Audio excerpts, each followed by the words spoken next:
Here's the terrifying part.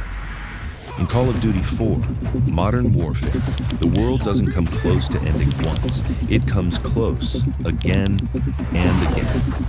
And most people never learn what really happened because the truth gets buried under headlines, propaganda, and missile tests. A Russian ultranationalist, Imran Zakhaev, wants power on a scale the world hasn't seen in decades. He knows the US will intervene if they see him coming.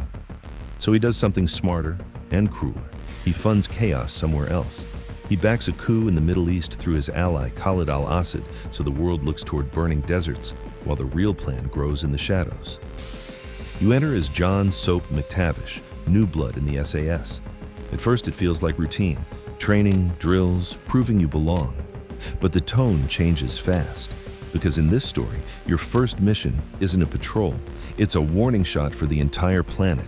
You deploy with Captain Price and Gaz to intercept a ship near the Bering Strait. You clear the corridors and find it.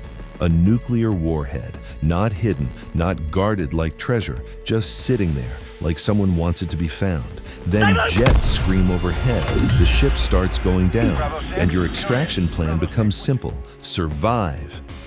Which is a bold strategy in a sinking ship. But hey, it's the SAS.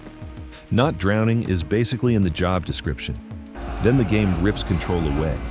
You become Yasser al-Fulani, a Middle Eastern president, captured, helpless, and executed by al-Assad.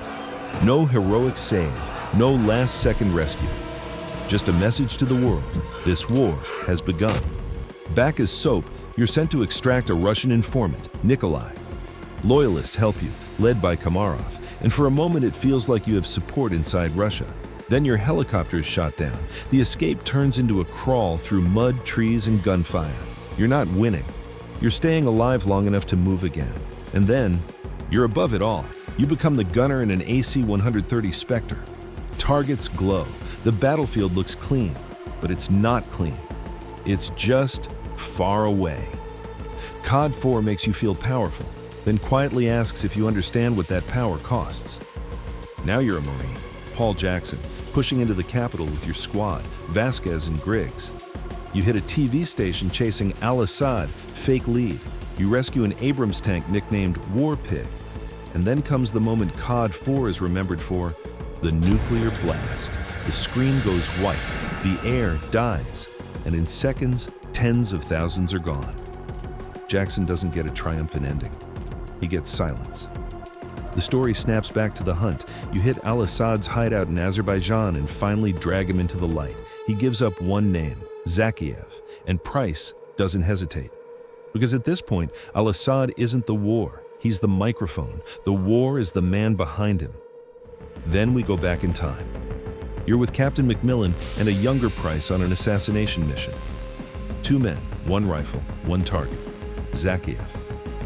You crawl through fields in ghillie suits. You hold your breath as patrols pass. You watch a deal go down, nuclear materials traded like contraband. Price takes the shot. Zakhaev survives, minus an arm, and that failure creates the monster you're fighting now. In the present, you corner Zakhaev's son, Viktor Zakhaev. This is supposed to be the shortcut, the information that saves lives. But he chooses death over capture. One pull of the trigger, and the last easy answer disappears. Price knows what comes next. Rage turns into missiles.